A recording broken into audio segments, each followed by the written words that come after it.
ஆண்டவர் நம்மோடு பேச வேண்டும். கர்த்தருடைய வார்த்தையை கேட்க வந்திருக்கிறோம். ஆமென்.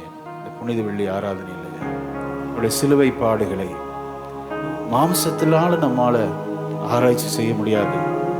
பரிசுத்த ஆவியானுடைய துணையோடு நாம் இந்த பாடுகளை தியானிக்கும்படி கர்த்தர் நம்மை அழைக்கிறார். நாம் இன்றைக்கு தியானிக்க போகிற ஆதார வசனத்தை வாசித்து நாம் சற்று நேரம் தியானிக்க போகிறோம். 1 பேதுரு 1:18-19. உங்கள் முன்னோர்களால் பாரம்பரியமாய் நீங்கள் அனுசரித்து வந்த வீணான நடத்தையினின்று அழிவுள்ள வஸ்துக்களாகிய வெள்ளியினாலும் பொன்னினாலும் மீட்கப்படாமல் குற்றமில்லாத மாசற்ற ஆட்டுக்குட்டியாகிய கிறிஸ்துவின் விலையேற பெற்ற இரத்தத்தினாலே மீட்கப்பட்டீர்கள் என்று அறிந்திருக்கிறீர்களே. அல்லேலூயா. இந்த ஞானம் நமக்கு இருக்க வேண்டும். இந்த விஸ்டம், இந்த நாலேஜ். நீங்களும் நானும் பொன்னினால் மீட்கப்படவில்லை, வெள்ளியினால் மீட்கப்படவில்லை. ஏன்னா இன்னைக்கு வேர்ல்டுலே காஸ்ட்லியானது எதுதான்? பொன் தான், கோல்டு தான் நம்பர் 1ல இருக்கு காஸ்ட்லியானது. அப்போ அந்த காஸ்ட்லியான பொன்னினால் நீங்களும் நானும் மீட்கப்படாமல், ஆமென், குற்றமில்லாத மாசற்ற ஆட்டுக்குட்டியாகிய கிறிஸ்துவின் விலையேற பெற்ற இரத்தம். அல்லேலூயா. வெறும் இயேசு கிறிஸ்துவின் இரத்தம்னு சொல்லியிருக்கலாம். ஆனால் இயேசு கிறிஸ்துவின் இரத்தத்துக்கு முன்பாக எத்தனை வார்த்தைகளை அப்போஸ்தலனாகிய பேதுரு பயன்படுத்துகிறார் பாருங்க. குற்றமில்லாத இரத்தம், அல்லேலூயா, மாசற்ற இரத்தம், ஆட்டுக்குட்டி என்று சொல்லப்படுகிறது. அப்போ பழைய ஏற்பாட்டிலே மேய்ப்பனுக்காக ஆட்டுக்குட்டி பலியாக அடிக்கப்பட்டது, அப்படிதானே?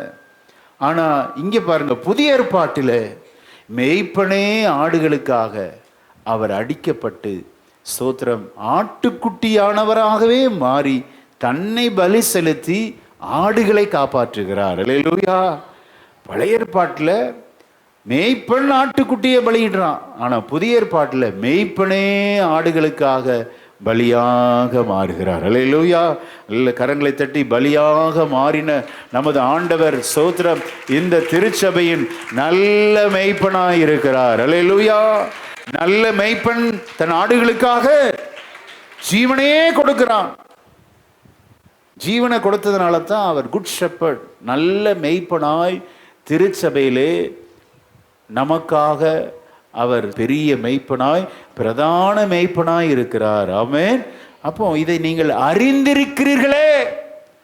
ஒரு திருச்சபை எதை அறிந்திருக்க வேண்டும்? இயேசு கிறிஸ்துவின் சிலுவை பாடு மரணத்தினால் உண்டாகிய மீட்பு. ஆமென். மீட்பு என்றால் அது என்னது? ரிடம்ஷன். கடந்த நாளில் நான் சிலுவை தியான கூட்டத்தில் சொன்னேன். மீட்பு என்ற வார்த்தை அதிகமாக பயன்படுத்தப்பட்டிருக்கிறது. ரிடீமர், அவர் இயேசு யார்? நம்முடைய மீட்பர். அதுக்கு உதாரணம் அடிக்கடி இந்த உதாரணம் சொல்லுவேன் எல்லாருக்கும். அப்போ தான் தெரிந்த ஒரு உதாரணம். மீட்புங்கிறது என்ன அப்படின்னா, இப்போ ஒரு 10 பவுன் நகை இருக்குன்னு வச்சுக்கோங்க. அதை போய் நீங்கள் அடமானம் வச்சு கடன் வாங்கிட்டீங்க, எத்தனையோ லட்சம் வாங்குறீங்க. அந்த லட்சத்தை மீண்டும் கட்ட முடியல, எல்லாம் இழந்துட்டீங்க. ஆமென். அதை மீட்க முடியாத சூழல்ல உங்களுக்காக ஒருவர் வந்து எத்தனை லட்சமோ அத்தனை லட்சத்தையும் கொடுத்து அந்த நகை நட்டெல்லாம் மீட்டு உங்கள் கையில் கொடுத்தா எப்படி இருக்கும்? எவ்வளோ சந்தோஷப்படுவீங்க. ஆக மீட்பு, நம்முடைய பாவத்திலிருந்து நம்மை நாமே ரட்சித்து கொள்ள முடியுமா அப்படின்னா ஒருபோதும் முடியாது. பாவத்திற்கு விமோசனம், பாவத்திற்கு பரிகாரம் இந்த உலகத்தில் அருள்நாதர் இயேசுவின் இரத்தம் மாத்திரமே. அல்லேலூயா. ஆமென். ஆகவே தான் ஆட்டுக்குட்டியானவருடைய விலையேற பெற்ற இரத்தத்தினால் நீங்களும் நானும் மீட்கப்பட்டிருக்கிறோம். ஆமென். நம்ம உளையான சேற்றில் இருந்த நம்மை தூக்கி எடுத்தது நாம எழுந்திர முடியுமா? முடியவே முடியாதுங்க. நாமா மீண்டு வந்துட முடியுமா? முடியவே முடியாது. இந்த பாவத்திற்கு பரிகாரம், சொல்யூஷன் எது அப்படின்னா blood of Jesus. அல்லேலூயா. இயேசு கிறிஸ்துவின் இரத்தம். அது ரொம்ப முக்கியம். பழைய நாட்களில் சோத்திரம் பாஸ்டர்ஸ் மாதிரிலாம் சொல்கிற வார்த்தை என்ன, ஏதாவது உங்களுக்கு பிரச்சனைன்னு என்ன சொல்லுவாங்க, ஏசு கிறிஸ்துவின் ரத்தம் ஜெயம் அப்படி சொல்லுவாங்க. பார்த்துருக்கிறீங்களா?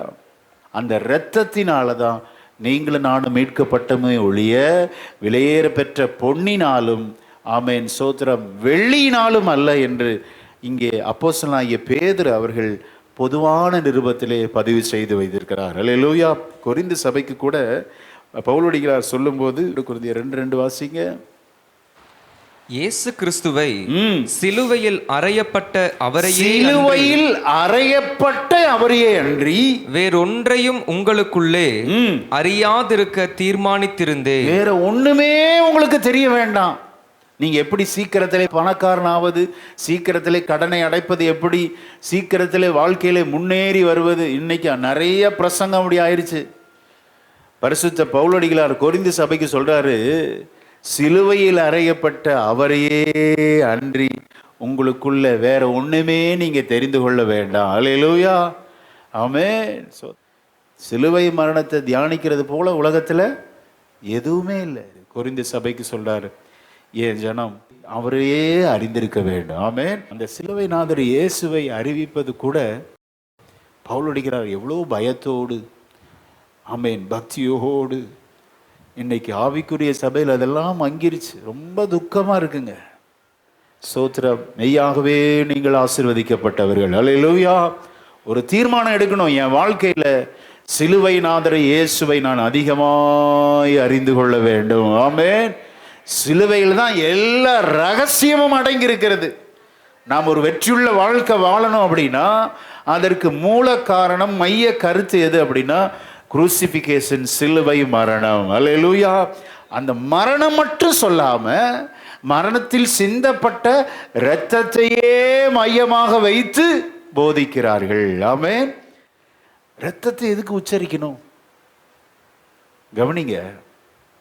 இரத்தத்தை உச்சரிக்கிறதுக்கு காரணம் என்ன அப்படின்னா, பாவத்திற்கு பரிகாரம் இரத்தம் சிந்ததினால தான் இருக்கிறது என்பதை ஜனம் அறிந்திருக்க வேண்டும். பக்தன் ஏசாயா சொல்லுகிறார், மிக துல்லியமாக இயேசு கிறிஸ்துவின் சிலுவை பாடு மரணங்களை துல்லியமாக படம் பிடித்து காண்பிக்கிறார். ஏசாயா 53:10 கர்த்தரோ அவரை நொறுக்க சித்தமாகி அவரை பாடுகளுக்கு உட்படுத்தினார். அவருடைய ஆத்துமா தன்னை குற்ற நிவாரண பலியாக ஒப்பு கொடுத்தும் போது அவர் தமது சந்ததியை கண்டு நீடித்த நாளாயிருப்பார். கர்த்தருக்கு சித்தமானது அவர் கையினால் வாய்க்கும். நல்ல கவனிங்க. ஆண்டவரை தன்னை எப்படியா அர்ப்பணித்தார் ரொம்ப விவரமா போட்டிருக்குங்க. தன்னை குற்ற நிவாரண பலியாக. அல்லேலூயா. குற்றவாளிகளுக்கு நிவாரணத்தை கொடுக்கும் ஒரு சாக்ரிஃபைஸ், பலியாக தன்னை அர்ப்பணிக்கிறார். சிலுவை மரணத்தை சும்மா லேசில் நினைச்சிடக்கூடாது. அது ஒரு சாக்ரிஃபைஸ். குற்றத்தை நிவாரணம் செய்கிற பலியாக இரத்தத்தை சிந்தி தன்னை அர்ப்பணித்து வரப்போகிற சந்ததியை அந்த சிலுவை மரணத்தினால பார்த்தார். அல்லேலூயா.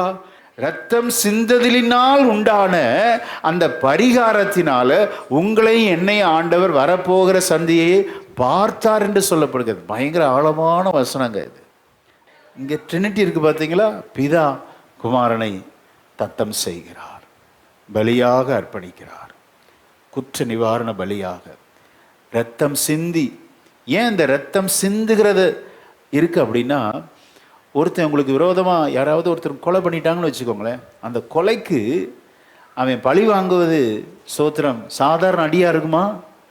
மரண அடி அடித்து, ஏன் சொந்தத்தை எப்படி நீ ரத்தம் சிந்தனையோ அதே மாதிரி உனக்கு ரத்தம் சிந்தணும்னு சொல்லி விட மாட்டாங்க. சாகிறவரை அடித்து அவன் ரத்தத்தை சிந்தினாதான் இந்த பாவத்திற்கு பரிகாரம்னு மனுஷனே நினைச்சிருக்கிறான் பாருங்க. ஆகதான் கொடூரமாக தாக்கி ஒரு குற்றவாளி பெயிலில் வெளியில் வர்றப்ப, ஜாமீனில் வெளியில் வர்றப்ப அவன் விட்டுருவானா? அந்த பழைய கொலைகாரன் இருந்தானா அவனை போட்டு தீர்த்து அவனை ரத்தம் சிந்துறவரை அடித்து அப்படி முடிச்சாதான் குற்றம் யார் செய்தார்களோ, யாருக்கு இழைக்கப்பட்டதோ அப்போதான் ஒரு பெருமூச்சு விடுவான். அப்பாடா அப்படிம்பா. அப்போ ஒரு பாவத்திற்கு பரிகாரம் என்ன அப்படின்னா, நமது மனதளவிலே நினைத்தது என்ன அப்படின்னா, ரத்தம் சிந்தப்படணும். அப்பந்தான் அவிசுவாசப்படுவாங்க. இது எங்கிருந்து வந்தது? குற்ற நிவாரண பலியாக சோத்திரம் ஆண்டவர் ஏற்படுத்தி கொடுத்த பிரமாணம் இது. வாசிக்க கேட்போம். லேவியராகும் புஸ்தகத்தில் 1:3 வாசிக்கலாம். அவன் செலுத்துவது மாட்டு மந்தையிலிருந்து எடுக்கப்பட்ட சர்வாங்க தகன பலியானால் அவன் பழுதற்ற ஒரு காளையை செலுத்துவானாக. கர்த்தருடைய சந்நிதியில் தான் அங்கீகரிக்கப்படும்படி அவன் அதை ஆசரிப்பு கூடார வாசலில் கொண்டு வந்து, ஒரு சர்வாங்க தகன பலி, சாக்ரிஃபைஸ் பண்ணப்படுற அந்த பலி பொருள் பழுதற்றதா இருக்கணும். இப்ப நம்ம வாசம் பார்த்தீங்களா, 1 பேதுரு 1:19 ஆண்டவருடைய ரத்தம் எப்படிப்பட்ட ரத்தம்? குற்றமில்லாத மாசற்ற ஆட்டுக்குட்டியாகிய கிறிஸ்துவின் ரத்தம். இந்த பிரமாணம் அப்படியே நிறைவேறிருக்குங்க. எப்படி பலி செலுத்துறவன் அந்த பலி மிருகம், அந்த ஆடு, கடா, சோத்திரம், புறா குஞ்சு எப்படி இருக்கணும் அப்படின்னா பழுதற்றதா இருக்கணும். அது ஆமேன் குருடா இருக்கக்கூடாது, ஊனா இருக்கக்கூடாது, காயப்பட்டிருக்க கூடாது. அப்படி பழுதற்ற ஒரு பலி பொருளை தான் கொண்டு வரணும். அதை கொண்டு வந்து என்ன செய்யணும்? 4ஆம் வசனத்தை வாசிக்கலாம். அது தன் பாவ நிவிர்த்திக்கென்று அங்கீகரிக்கப்படும்படி தன் கையை அதன் தலையின் மேல் வைத்து கர்த்தருடைய சந்நிதியில் அந்த காளையை கொல்ல கடவன். அப்பொழுது ஆரோனின் குமாரராகிய ஆசாரியர்கள் அதன் இரத்தத்தை எடுத்து அதை ஆசரிப்பு கூடார வாசலில் இருக்கிற பலிபீடத்தின் மேல் சுற்றிலும் தெளிக்க கடவர்கள். பிரமாணம். ஒருத்தன் தப்பு செஞ்சிருந்தா அந்த குற்றம் நீங்கும்படி ஒரு கடாவை கொண்டு வரணும். கடாவை வாங்க முடியல அப்படின்னா ஆட்டுக்குட்டியை கொண்டு வரணும். ஆட்டுக்குட்டியும் வாங்குறதற்கு அவனுக்கு பைசாவே இல்லை அப்படின்னா புறாவை கொண்டு வரணும். புறா முடியலையா, புறா குஞ்சு முடியலையா, மெல்லிய மாவை கொண்டு வரணும். இது எதை குறிக்கிறதுனா, கண்டிப்பா பாவத்திற்கு பரிகாரம் ஏழையானாலும் பணக்காரனாலும் செலுத்தியே ஆக வேண்டும். அல்லேலூயா. ஆமென். பலி செலுத்துவதில் பொருளாதாரத்தை முன்னிலைப்படுத்தக்கூடாது என்பதற்காகத்தான் ஆண்டவர் இளம் காளை, வெள்ளாட்டு கடான்னு வர்றார், அப்புறம் புறான்னு வர்றார். புறாவும் முடியலையா, ஸ்தோத்திரம், கொஞ்சம் மாவு சாப்பிடக்கூட மாட்டியா? ஒரு ஏழை சாப்பிட மாட்டானா? அப்படியே பட்டினி பஞ்சம் வந்தாலும் ஒரு நேரமாவது சாப்பிடுவான். அந்த ஒரு நேரம் சாப்பாட்டில் கொஞ்சமாவது மாவை கொண்டு வந்து பலியாக அர்ப்பணிக்க வேண்டும். அல்லேலூயா. இது எதை குறிக்கிறதுனா, எத்தனை பரம ஏழையா இருந்தாலும் அவன் பாவத்திற்கு பரிகாரம் பெற்றுக்கொண்டு தான் அவன் ஜீவிக்க வேண்டும். அல்லேலூயா. அப்படி கொண்டு வரும்போது, ஆட்டுக்குட்டியை கொண்டு வரும்போது அவன் அது மேலே கை வைக்கணும். கை வைக்கும்போது இது எதை குறிக்கிறது அப்படின்னா, ஒரு மனிதனுடைய பாவம் இன்னொருவர் மேல் சுமத்தப்படும் என்பதை அறிந்திருக்க வேண்டும். மனிதனுக்கு பாவத்திற்கு பரிகாரம் அவனால முடியாது. சோத்திரம், கண்டிப்பா வேறொரு மாசற்ற ஆமென் குற்றமில்லாத ஒரு பலி மிருகத்தினால தான் முடியுமே ஒழிய அவனவனுடைய பாவத்திற்கு பரிகாரம் அவனவனே செய்து கொள்ள முடியும்னா முடியவே முடியாது. ஆகவே தான் அந்த பலி மிருகத்தின் மேல் கை வைக்க வேண்டும். கை வைக்கும்போது இவனுடைய பாவம் அதன் மேல் சுமத்தப்படுகிறது. அது ஆமென் கழுத்து அறுத்து கொள்ளும்போது அந்த இரத்தம் கீழே சிந்துதுங்க. இந்த சிந்துறப்ப இந்த தவறு செய்தவன் நினைக்கணுமா, நான் தானே பாவம் செஞ்சேன், இந்த ஆட்டுக்குட்டி ஏன் சாகணும், இது பழுதற்றதா இருக்குது, இது மாசற்றதா இருக்கிறது, இந்த ஆட்டுக்குட்டி ரத்தம் சிந்தி தான் சாகணுமா? இப்படிப்பட்ட பிரமாணத்தை ஆண்டவர் ஏன் ஏற்படுத்தினார் என்றால், ஒரு குற்றம் செய்த ஒரு நபர் அவன் மனதிலே நினைக்கணும், ஆமென், பாவத்திற்கு பரிகாரம் ரத்தம் சிந்துதல். அல்லேலூயா. ரத்தம் சிந்துதல் இல்லாமல் பாவ மன்னிப்பு இல்லை. வெறும் சிலுவை மரணம் போட்டிருக்கலாம். ஏன் இயேசு கிறிஸ்துவின் விலையேற பெற்ற மாசற்ற குற்றமற்ற இயேசு கிறிஸ்துவின் விலையேற பெற்ற ரத்தம் ஏன் இத்தனை வார்த்தை பதம் பயன்படுத்துறாங்க அப்படின்னா, அந்த ரத்தம் சிந்தப்படலைன்னா இன்னைக்கு நம்ம கைவீச நீங்கள் வந்திருக்க மாட்டோம். என்ன பிடிச்சிட்டு வந்திருப்போம்? அவருடைய பொருளாதாரத்துக்கு ஏற்றபடி ஒரு இளம் காளை, ஆட்டுக்கடா, புறா குஞ்சு அல்லது மெல்லிய மாவு கொண்டு வந்து இங்கே பலி செலுத்தி பரிகாரத்தை பெற்று தான் நம்ம போயிருப்போம். இன்னைக்கு வந்து இப்படி உட்கார்ந்துருக்கிறப்ப ஆமென் ஸ்தோத்திரம், ரொம்ப ஃப்ரீயாக வந்திருக்க காரணம் என்ன அப்படின்னா, ஒரு பரம ஏழையினால கூட புறா கொஞ்சம் கூட வாங்க முடியலன்னா அவன் மேலே அடுக்கடுக்கான குற்றம் கூடிக்கொண்டே இருந்து நியாயப்பிரமாணத்தினால் வருகிற எல்லா தண்டனையும் குவித்து கொண்டே இருக்கிறானே, இவங்க எப்போ விடுதலை ஆவான் என்று சொல்லி பிதாவானவர் பார்க்குறாரு.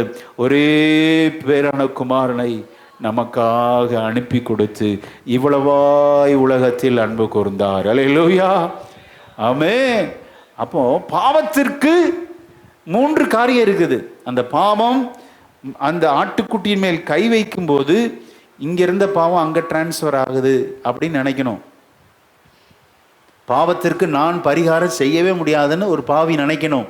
அதுக்காக தான் இந்த பிரமாணம். இந்த ஒன்றும் தெரியாத இந்த ஆட்டுக்குட்டியின் ரத்தம் இப்படி அநியாயமாக சிந்தப்படுது, அப்போ பாவம் இனி செய்யவே கூடாதுன்னு நினைக்கணும். அதுக்காக தான் இந்த பிரமாணம்லாம் ஆண்டு ஏற்படுத்தினார். ஆனால் மனுக்குலம் துணிந்து பாவம் செய்தார்கள். சிந்தப்படும் போது அந்த இரத்தத்தை எடுத்து ஆசாரியன் அந்த தூபபீடத்தின் கொம்புகளில் அவன் பூசி பரிகாரம் செய்ய வேண்டும். அப்பந்தான் பிதாவானவர் ஆஸ்வாசப்படுவார். அப்பந்தான் பாவம் மன்னிக்கப்படும். இதுதான் பிரமாணம். ஆசிக்கலாம் எங்க போட்டிருக்கு? லேவியராகும் அதே இதில் பாருங்க 1ஆம் அதிகாரத்தில் இவன் இப்படி பூசி இவன் பரிகாரம் செய்யும் போது என்ன நடக்கிறது? ஸ்தோத்திரம் வாசிங்க, 9ஆம் வசனத்தை வாசிங்க. அதன் குடல்களையும் தொடைகளையும் அவன் தண்ணீரினால் கழுவுவானாக. அவைகளை எல்லாம் ஆசாரியன் பலிபீடத்தின் மேல் சர்வாங்க தகன பலியாக தகனிக்க கடவன். இது கர்த்தருக்கு சுகந்த வாசனையான தகன பலி. அல்லேலூயா. இப்படி இரத்தத்தை பூசி பரிகாரம் செய்வது பிதாவுக்கு சுகந்த வாசனையான தகன பலி. அல்லேலூயா. ஸ்வீட் அரோமா அப்படிங்கிறதா ஆங்கிலத்தில் அதனுடைய பதம். சுகந்த வாசனையான, நம்ம பைபிள் உள்ள வார்த்தை இதெல்லாம். இதுக்குரிய அர்த்தம் என்ன? என்றைக்கு பலி செலுத்தி பரிகாரம் செய்யப்படுகிறதோ அப்பாடா அப்படின்னு சொல்லி பிதா பெருமூச்சு விடுவாராம். இப்போ மனுக்குலத்தில் அந்த பலி செலுத்தினுடைய பாவம் மன்னிக்கப்பட்டாயிற்று, பரிகாரம் செய்யப்பட்டாயிற்று. ஆனால் செய்ய முடியலன்னா அப்படின்னா அடுக்கடுக்காக தண்டனை கூடிக்கிட்டே இருக்கு. அப்புறம் இந்த மனுக்குள்ள என்ன செஞ்சிச்சு அப்படின்னா, ஒரு ஆட்டுக்குட்டியை பார்த்தா பிளான் பண்ணிட்டான், இப்போ இந்த பாவத்தை செஞ்சு இந்த ஆட்டுக்குட்டியை பிடிச்சிட்டு போய் அடிச்சிடலாம். பாவம் துணிகரமானது. இதை பார்த்தாரு, ஐயோ ஆசாரியனுக்கு ஓய்வே இல்லையே, ஆசாரியன் ரெஸ்ட்லெஸ்ஸாக இருக்கான்.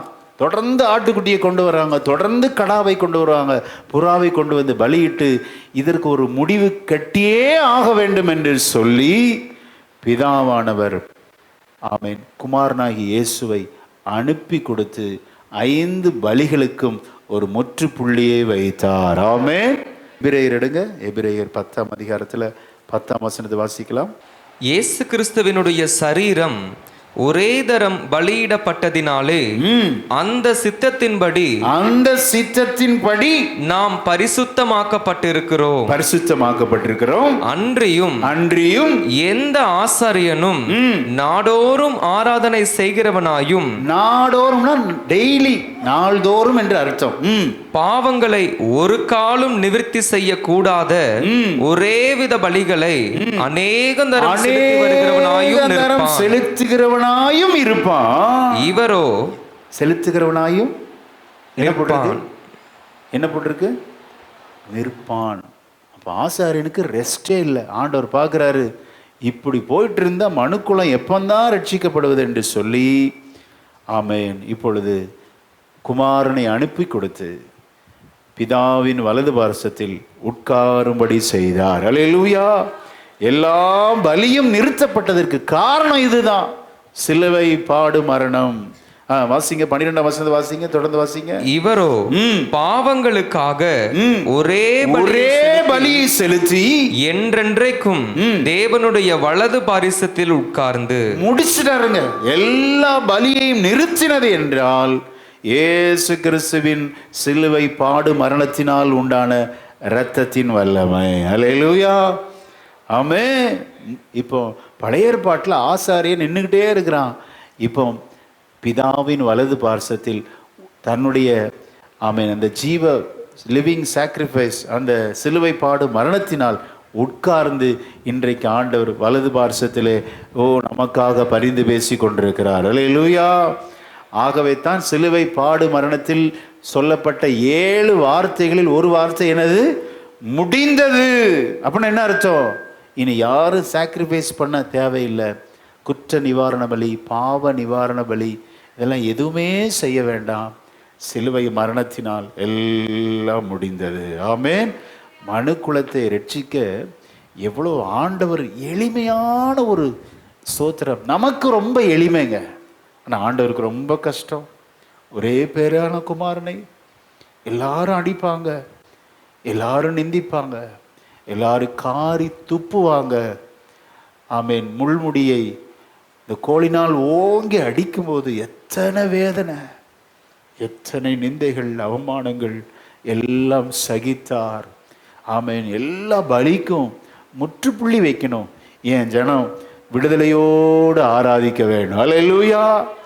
ஆகவே தான் அந்த திரை கூட மேலிருந்து கீழாக 2ஆக கிழிந்தது. பழைய ஏற்பாட்டில் நினைச்சுக்கோங்க, பரிசுத்த ஸ்தலம் இது, இது மகா பரிசுத்த ஸ்தலம். நீங்கள் என்ன பார்க்க முடியாது, இங்கே ஒரு திரைச்சலை இருக்கும். ஆகவே சின்ன ஒரு ஹைட் வச்சிருக்கிறோம். நீங்கள் உட்கார்ந்துருப்பது ஆசரிப்பு கூடாரத்தில் பரிசுத்த ஸ்தலம். இது என்னது? மகா பரிசுத்த ஸ்தலம். வெளியே அது பிரகாரம். இதையும் பார்க்க முடியாது, திரைச்சலை இருக்கும். அந்த திரைச்சூளை கூட மேலிருந்து 2ஆக கிழிந்து என் ஜனத்திற்கும் எனக்கும் எந்த ஒரு இடைவெளி இருக்கவே கூடாது. அல்லேலூயா. அந்த உடன்படிக்கை பெட்டி சுமக்கிற அந்த மேல் மூடி என்ற கிருபாசனத்திற்கு மேலே தேவனுடைய மேக ஸ்தம்பம் இருக்கும். அதை எல்லாரும் பார்க்கணும் என்பதற்காக சிலுவை பாடு மரணம் அந்த சுவரை தகர்த்தது. நல்ல கரங்களை தட்டி கர்த்தருக்கு மகிமை செலுத்தலாமா? ஹல்லேலூயா, ஹல்லேலூயா, ஹல்லேலூயா. அவருடைய பாடு மரணத்தினால் நீங்களும் நானும் ஆண்டவரை கிட்டி நெருங்கி ஜீவிக்கிற ஒரு பிள்ளைகளாக மாறி இருக்கிறோம். ஆமென். அப்போ இந்த சிலுவை பாடு மரணம் என்பது சாதாரணமானது அல்ல. இதை நம்ம தினந்தோறும் தியானிக்க வேண்டும். ஆகதான் பவுலடிகளை சொல்ல, நானும் அந்த வசனத்தை வாசிச்சிடலாம். அவர் சொல்ற அந்த வார்த்தை பாருங்க, கொரிந்தியருக்கு எழுதின நிருபத்தில் நம்ம அடிக்கடி வாசிச்சிருக்கோம். ஆனாலும் இப்பொழுது 1:23 வாசிங்க. நாங்களோ சிலுவையில் அறையப்பட்ட கிறிஸ்துவை பிரசங்கிக்கிறோம். அவர் யூதருக்கு இடரலாயும் கிரேக்கருக்கு பைத்தியமாயும் இருக்கிறார். அல்லேலூயா. ஆகிலும் யூதரானாலும் கிரேக்கரானாலும் எவர்கள் அழைக்கப்பட்டிருக்கிறார்களோ அவர்களுக்கு கிறிஸ்து தேவ பலனும் தேவ ஞானமுமாயிருக்கிறார். அல்லேலூயா. பல பிரசங்கங்கள் நடைபெறுகிறது. ஆனால் கொரிந்து சபைக்கு சொல்லும்போது, நாங்களோ சிலுவையில் அறையப்பட்ட கிறிஸ்துவை பிரசங்கிக்கிறோம். ஆமென். அவங்க ஏற்றுக்கொண்டாலும் சரி, ஏற்றுக்கொள்ளாலும் சரி, ஏற்றுக்கொண்டவர்களுக்கு தேவன் பலனாய் இருக்கிறார். விசுவாசிக்கிறீங்களா? நான் விசுவாசிக்கிறேன். இந்த பெரிய வெள்ளி ஆராதனைக்கு, இந்த குட் ஃப்ரைடே சர்வீஸ் வந்திருக்கிற உங்களுக்கு கர்த்தர் தேவ பலனாய் இருப்பார். உங்களுக்கு நல்ல ஞானத்தை தருவார், குடும்பத்தை நடத்த, தொழில் செய்ய, சரீரத்தில் காணப்படுகிற எல்லா வியாதியும் நீங்கி நீ நல்ல சுகமாயிருப்பார். சிலுவை பாடுகளை தியானிக்கிற இந்த நேரத்தில் கர்த்தர் உங்களுக்குள் இருக்கிற எல்லா வியாதி எடுத்து போடுங்க. நல்ல கரங்களை தட்டி ஹல்லேலூயா. ரீபாலாரா ஹதரபாலாரா சுந்தரபாலாரா. சிலுவையை பற்றிய உபதேசம் கெட்டு போகிறவர்களுக்கு பைத்தியம்.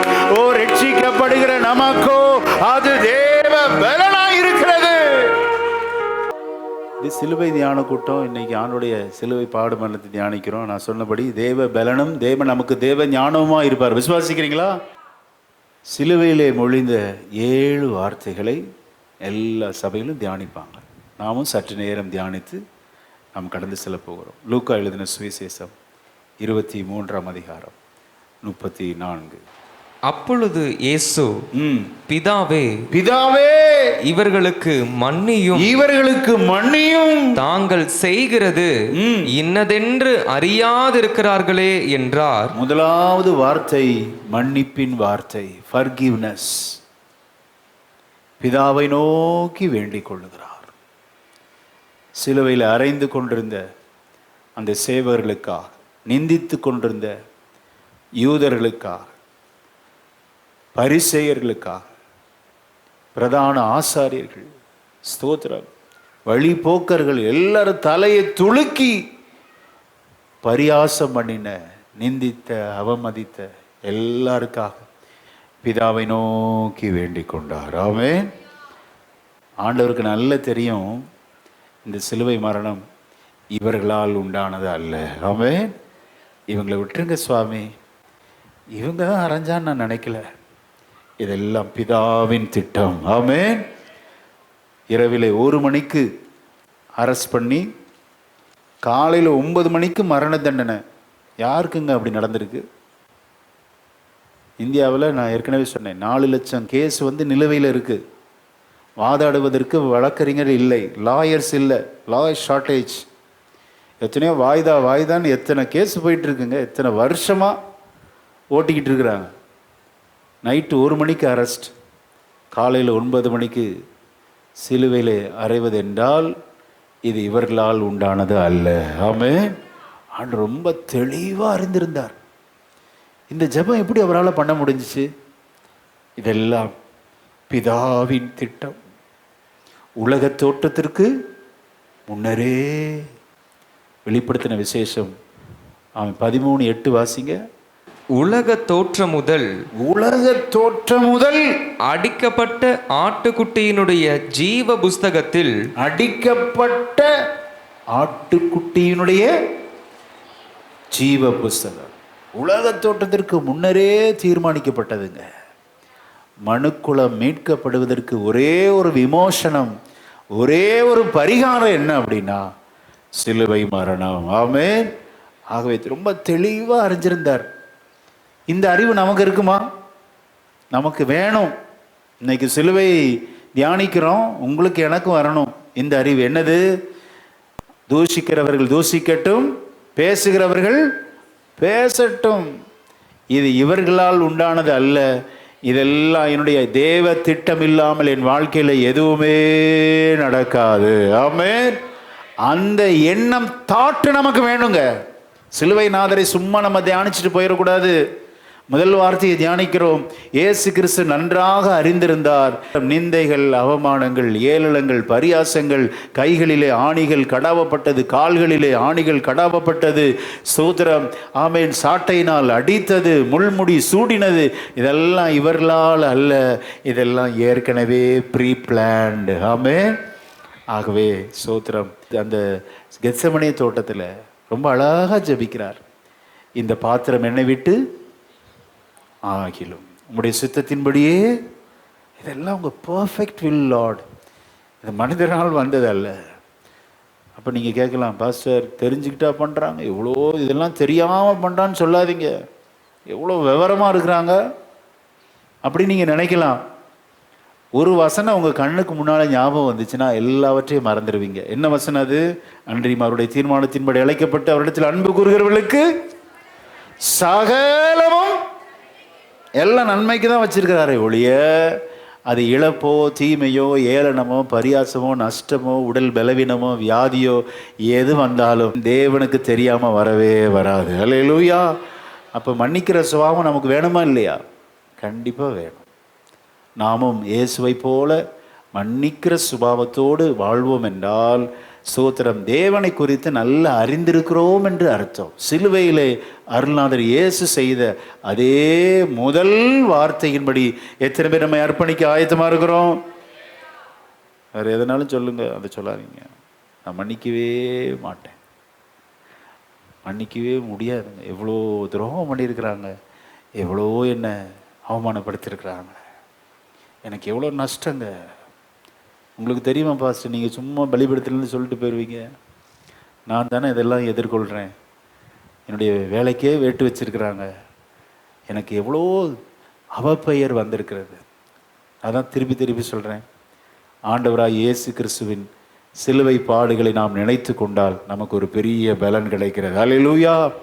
இயேசுவே மன்னித்தார், நான் மன்னிக்க கூடாதா? அதான் சொன்னேன், சிலுவை பற்றிய செய்தி நமக்கு எதை தருகிறது? ஒரு பலனை தருகிறது. இயேசுவே மன்னித்தார் ஐயா, நான் மன்னிக்க கூடாதா? ஆமென். அப்போ இதெல்லாம் பிதாவின் திட்டம். 700 ஆண்டுகளுக்கு முன்பாக பக்தன் ஏசாயா தீர்க்கன் எழுதியிருக்கிறான். ரொம்ப கிளியராக எழுதியிருக்கிறார். வாசிங்க. இதெல்லாம் வாசிக்கிறப்ப அப்படியே நமக்கு கண்ணீரே வந்துடும். எவ்வளோ துல்லியமாக 700 ஆண்டுகளுக்கு முன்பாக இந்த கொல்கதா சிலுவை பாடை அவன் படம் பிடித்து காண்பித்திருக்கிறான். 53:2 வாசிக்கலாம். இளங்கிளையை போலவும் வறண்ட நிலத்திலிருந்து துளிர்க்கிற வேரை போலவும் அவனுக்கு முன்பாக எழும்புகிறார். அவருக்கு அழகும் இல்லை, அவருக்கு அழகும் இல்லை, சௌந்தரியமும் இல்லை, சௌந்தரியமும் இல்லை. அவரை பார்க்கும்போது நாம் அவரை விரும்பத்தக்க ரூபம் அவருக்கு இல்லாதிருந்தது. அல்லேலூயா. அவரை பார்க்கிறதற்கே சகிக்க முடியல. அப்படிப்பட்ட அந்த கேடு அடைய வைத்தது உங்களுடைய என்னுடைய பாவம். ஆமென். நம்முடைய பாவம், மனுக்குலத்தின் பாவம்தான். எவ்வளோ அழகானவர், ஆயிரங்களில் சிறந்தவர், எவ்வளோ அழகாக வர்ணிச்சிருக்கிறது. அவர் வர்ணிக்கவே முடியாதுங்க. அவ்வளோ சிறந்தவர், அழகுள்ளவர். இங்கே பக்தன் சொல்லுகிறான், அந்த கேடு அடைந்தார். அழகுமில்லை, சௌந்தரியம் இல்லை. 3 வசனத்தை எல்லாம் சேர்ந்து வாசிக்கலாமா? அப்படியே தத்ரூபமாக தீர்க்கதரிசி தீர்க்கன் எழுதி வச்சிருக்கிறான் பாருங்க. ஏசாயா 53:3 எல்லாம் சேர்ந்து வாசிக்கலாம். அவர் அசட்டை பண்ணப்பட்டவரும்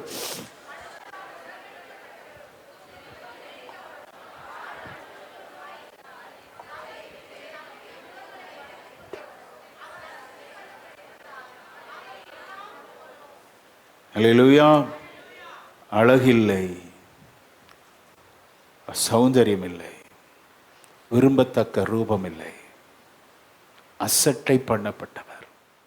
சிலுவை பாடுகள் நம்ம நினைக்கிறோம் வெறும் நம்முடைய பாவங்களுக்கு மாத்திரம் பரிகாரம் இல்லை. நான் அடிக்கடி சொல்லியிருக்கிறேன். இந்த ஏசாயா 53 ரொம்ப அழகாக பட்டியலிட்டிருக்கிறார். நம்முடைய பாவத்துக்கு மட்டுமா?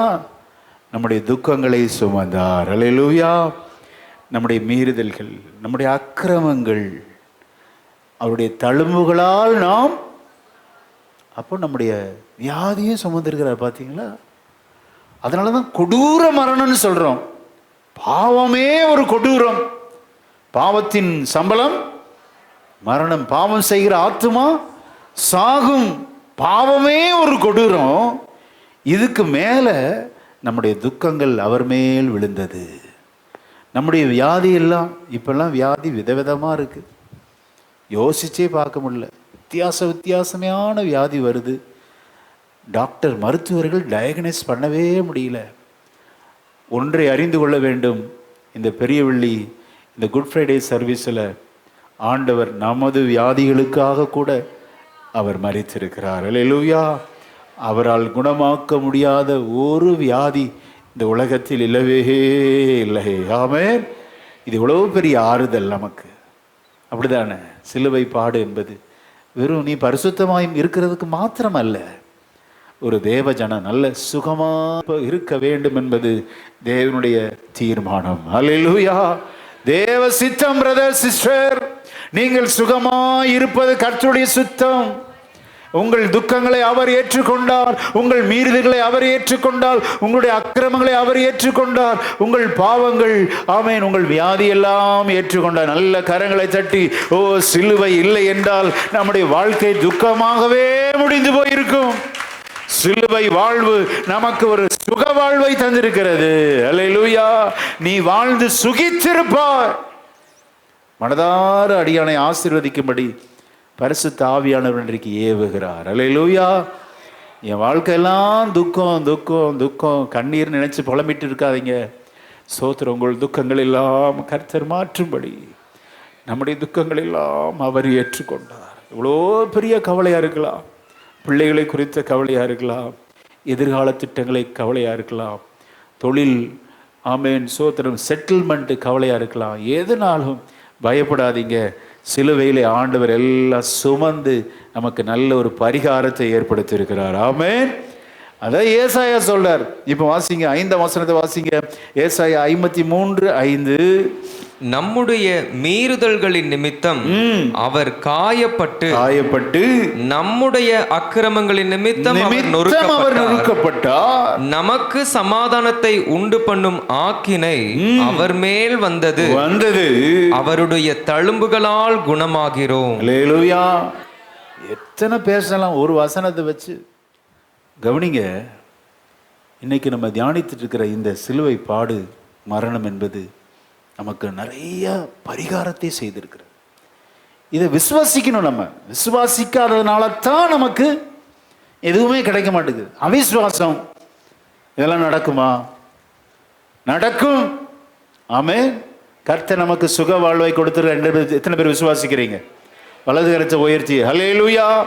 கர்த்தர் உங்களுக்கு நல்ல ஆமென் சமாதானமுள்ள வாழ்க்கையை கொடுத்திருக்கிறார். ஆமென். விசுவாசிக்கிறீங்களா? இந்த சிலுவை பாடு மரண தியான கூட்டத்தில் கர்த்தர் உங்களுக்கு சமாதானத்தை தருகிறார். பெற்றுக்கொள்ளுங்க, நல்ல சந்தோஷத்தை பெற்றுக்கொள்ளுங்க. ஓ, உன் வியாதி நீங்கி சுகமாயிருப்பா. உன் பாடுகளுக்கெல்லாம் கர்த்தர் ஒரு முற்றுப்புள்ளியை வைக்கிறார். உன் துக்கங்கள் மாறும். ஓ, உனக்கு ஒரு சமாதானம் உண்டாகும். உன் அக்கிரமங்கள் எல்லாம் கர்த்தர் ஏற்றுக்கொண்டார். அல்லேலூயா. சிலுவை அதனால தான் உயர்த்தணுங்க. நான் கடந்த நாளில் சொன்னேன், சிலுவை நாதர் இயேசுவை நோக்கி பாருங்கள், உங்களுக்கு ரட்சிப்பு வரும். ஆமென். That's all simple. கிறிஸ்தவம் என்பது ரொம்ப எளிமை. காவடி எடுத்துட்டுலாம் போகணும் அவசியம் இல்லை. செருப்பு போடாமல் நடக்கணும் அவசியம் இல்லை. உங்கள் உடலை குத்தி ஈட்டியால் குத்தி ரத்தம் சிந்தன்னு அவசியம் இல்லை. எல்லாம் அவரே செய்து முடிச்சிட்டார். அல்லேலூயா. நம்ம பார்க்க வேண்டியது அவரை நோக்கி பார்ப்பது. ஆமென். நோக்கி பார்ப்பதை கடந்த நாள் நான் பிரசங்கம் பண்ணேன் காலையில். இந்த பாயிண்டெல்லாம் ஏன் திருப்பி சொல்கிறேன் அப்படின்னா, ரொம்ப மனசில் பதிச்சு வச்சுக்கணும். அப்படியே நோக்கி பார்ப்பது. லுக் அப்படிங்கிறதுக்கு யாராவது காலேஜில் போய் படிக்கணுமா? இந்த குறிப்பிட்ட கோர்ஸ் படித்தாதான் பார்க்குறது எப்படின்னு தெரியுமா? சின்ன பிள்ளைக்கு கூட தெரியும். ஒரு சொடக்கு போட்டு இப்படி கூப்பிட்டீங்கன்னா அது உங்களை பார்க்கும். இப்போ சிலுவையை நோக்கி பார்த்து அப்படியே நாம் அதை உள்வாங்கி கொள்ளும்போது அவர் கொடுத்த ரட்சிப்பு நமக்கு வரும், சமாதானம் வரும், நல்ல சுக வாழ்வு வரும், ஆசீர்வாதம் வரும், நித்திய ஜீவன் நமக்கு கிடைக்கும். அல்லேலூயா. ஆமென். ஒரு சின்ன பிள்ளை கூட பார்க்கலாங்க. நோக்கி பார்ப்பதற்கு பெரிய படிப்புலாம் தேவையே இல்லை. அப்போ கிறிஸ்தவம் என்பது எவ்வளோ எளிமையான ஒன்றை ஆண்டவர் சிலுவையில் நமக்காக வைத்து போயிருக்கிறார். அல்லேலூயா. ஆமென். பாவம் செய்த ஆத்துமா சாகும். நம்முடைய அக்கிரமங்களே நம்மையும் தேவனையும் பிரிக்கிறது. ஏசாயா 59:2 சொல்லப்படுது. கவனிங்க, நமது அக்கிரமங்கள் பாவங்கள் தான் நமக்கு ஒரு பெரிய சுவரை உண்டு பண்ணுகிறது. ஆண்டவர் பார்க்குறாரு, என் ஜனத்திற்கும் எனக்கும் இந்த கேப் இருக்கவே கூடாது. ஏதேன் தோட்டத்தில் ஏவாள் பாவம் செய்து ஆதாமும் பாவம் செய்த போது ஓடி ஒளிந்து கொண்டார்கள். ஆதாமே, நீ எங்கே இருக்கிறா என்று மனுக்குலத்தோடு ஆண்டவர் கம்யூனிகேட் பண்ண விரும்புகிறார். ஆனால் பாவம் பிரித்து விட்டது. பாவத்தினால் அந்த பகை உண்டானது, அந்த சுவர் உண்டானது. அவர்கள் ஒளித்து கொள்ளுகிறார்கள். இந்த காலை வேளையில் பாவம் செய்யாமல் நாம் இருப்பது தேவ சித்தம். அல்லேலூயா. பாவம் செய்கிற ஆத்துமா சாவுங்க. பாவத்தின் தண்டனை மகா கொடூரமானது. பாவம் ரத்தம் சிந்துதல் இல்லாமல் பாவ மன்னிப்பு இல்லை. இந்த தண்டனை கூடிக்கொண்டே இருந்ததுனால தான் பரிசுத்த தேவன் தன்னுடைய குமாரனை அனுப்பி கொடுத்து அந்த அக்கிரமம் என்ற மீறுதல் என்ற அந்த சுவரை உடைத்து போட்டார். அல்லேலூயா. உடைத்து நம்மோடு பேச அவர் விரும்புகிறார். நம்மோடு ஆண்டவர் கம்யூனிகேட் பண்ண விரும்புகிறார். எத்தனை பேர் ஆயத்தமா இருக்கிறோம்? அல்லேலூயா. ஆக மன்னிப்பின் வார்த்தை ரொம்ப முக்கியம். அடுத்து என்ன வார்த்தை அப்படின்னா, லூக்கா 23:43 வாசிக்க கேட்போம். இயேசு அவனை நோக்கி, இன்றைக்கு நீ என்னுடனே கூட பரதீசில் இருப்பாய் என்று மெய்யாகவே உனக்கு சொல்லுகிறேன் என்று அவர் மரணத்தை சந்திக்கிற நேரத்தில் பிறருக்கும் ஆசீர்வாதத்தை கொண்டு செல்கிறார். அல்லேலூயா. இப்போ மற்றவங்களுக்கு நம்ம ஆசீர்வாதமாக இருக்கணும். மரணம் வரை நம்மளால் பிறருக்கு ஆசீர்வாதம் தான் இருக்கணுமே ஒழிய எந்த ஒரு கேடு வஞ்சனை செஞ்சிடக்கூடாது. இப்போ கொஞ்ச நேரத்தில் ஃபியூ ஹவர்ஸ் 9 o'clock ஆண்டவர் அறையிறாங்க, 3 மணிக்கு ஆண்டவர் இறந்துடுறார். 6 மணி நேரம் சிலுவையிலே தொங்கினார். இப்படி யாரும் சீக்கிரமாக இறக்க மாட்டாங்க.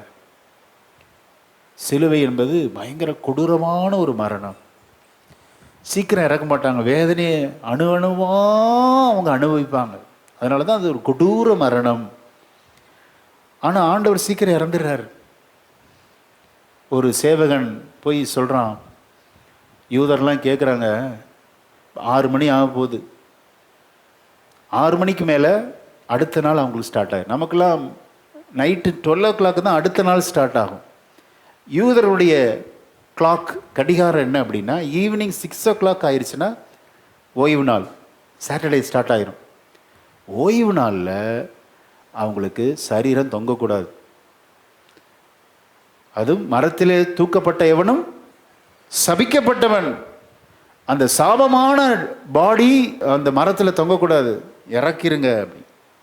6 o'clock வந்து சபாத் டே, ஓய்வு நாள் ஸ்டார்ட் ஆகும் போது அதுக்கு முன்னாடியே அவன் மரணிச்சிருக்கணும். அதுக்கு என்ன பண்ணுறாங்கன்னா, இப்படி யூதர்லாம் கேட்குறாங்க, போய் பெர்மிஷன் கேட்குறாங்க பிலாத்துட்டு. இப்படியெல்லாம் கேட்குறாங்க, 6 மணிக்கு மேலே பாடி தொங்கக்கூடாதான், அவர் சாகணும். அன்றைக்கி என்ன ரூல்ஸ் அப்படின்னா, உருட்டு கட்டி எடுத்துகிட்டு போய் அந்த முழங்காலில் ஓங்கி ஒரு அடி அடிப்பாங்க. முழங்காலில் அடிக்கிறப்ப அந்த எலும்பு உடஞ்சி இப்படின்னு ஆகும் பாருங்க. அப்போ இங்கே தொங்கிட்டு இருந்து ஏற்கனவே இதை இழுத்து அப்படியே பெருமூச்சு பயங்கர வேதனைனால செத்து போயிடுவாங்க. 2 கல்லரை அப்படி தான் கொன்னாங்க. அவங்க சாகலை, கத்திக்கிட்டே தான் இருந்திருக்கிறாங்க. அப்போது ஈவினிங் 6 o'clock ஸ்டார்ட் ஆக போகுது. அதுக்கு முன்னாடி எல்லாரையும் அடக்கம் பண்ணணும். அப்போ 2 கல்லரை அப்படி கொண்டுறாங்க. ஆண்டவர் பக்கத்தில் வர்றாங்க, அவரை செக் பண்ணுறாங்க. ஈட்டியை குத்தி விழாவிலை குத்தும் போது இரத்தமும் நீரும் கலந்து வந்து அதை வச்சு அவங்க கண்டுபிடிச்சிட்டாங்க, இவர் சீக்கிரம் இறந்துட்டார். இவருடைய முட்டியை நம்ம உடைக்க வேண்டிய அவசியம் இல்லை. அதுவும் தீர்க்கதரிசியினால் உரைக்கப்பட்டது நிறைவேறும்படி இப்படி ஆயிற்று. நீதிமானுடைய எலும்பு ஒன்றும் முறிக்கப்படுவதில்லை என்று வேதத்தில் எழுதப்பட்டிருக்கிறது. அது நிறைவேறும்படி பாருங்க, எல்லாமே ஃபுல்ஃபில்மெண்ட். ஒவ்வொரு வார்த்தையா சொல்லலாம். அக்கிரமக்காரரில் ஒருவராக எண்ணப்படும் பொருட்டு ஆண்டவர் 2 கள்ளர்கள் மத்தியிலே அவர் சிலுவையில் அறையப்பட்டீங்க. ஒருத்தரா அவர் மறிச்சிருக்க கூடாதா? ஏசாயா 53 கடைசி வசனம் சொன்னது நிறைவேறணுமா? அக்கிரமக்காரர்கள் ஒருவராக இயேசு எண்ணப்பட வேண்டும். இவனு 2 பேரும் கள்ளனுங்க, அப்போ இவரும் கள்ளரோ அப்படின்னு நினைக்கணுமா? நினைப்பில் கூட அவரை பாவி என்று சித்தரிப்பதற்காக இப்படி ஏசாயா 53 கடைசி நிறைவேறும்படி எல்லா வசனமும் ஃபுல்ஃபில்மெண்ட்டு. ஆமேன். இந்த சிலுவை மரணத்தில் நிறைவேறினது. அல்லேலூயா. அப்படி கஷ்டப்பட்டு மரிக்கிற வேலையில் கூட ஆண்டவர் சொன்னார், பிறனுக்கு ஒரு வழி காண்பித்தார். இன்றைக்கு நீ என்னுடனே கூட பரதீசில் இருப்பாய். ஆமென்.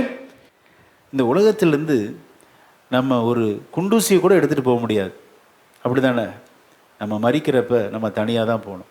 ஆனால் ஒன்றை மட்டும் நம்மோடு கூட்டி கொண்டு செல்லலாம். அல்லேலூயா.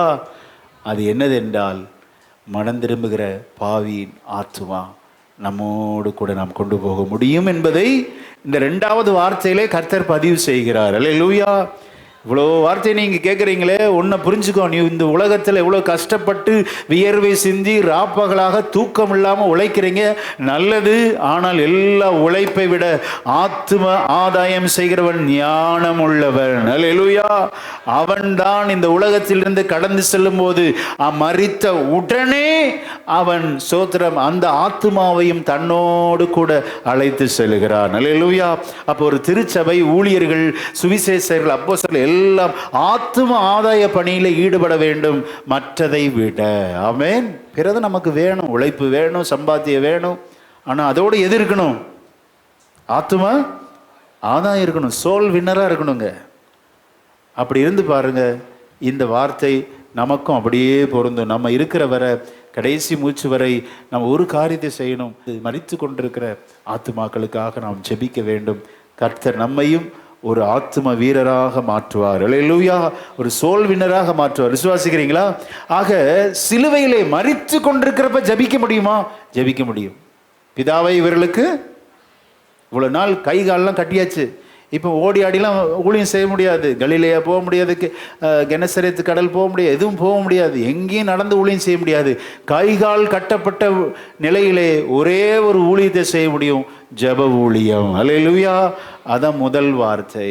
இரண்டாவது வார்த்தை, மரிக்கிற வர நம்ம பிறருக்கு ஆசீர்வாதமாக இருக்கணும். அல்லேலூயா. யாருக்கு துரோகம் பண்ணக்கூடாது, ஒரு சோல் வின்னராக இருக்கணும் திருச்சபை என்பதை இந்த இரண்டாவது வார்த்தை நமக்கு கற்றுக் கொடுக்கிறது. மூன்றாவது வார்த்தை வாசிங்க. ஆமென். யோவான் 19:26-27 வாசிக்கலாம்.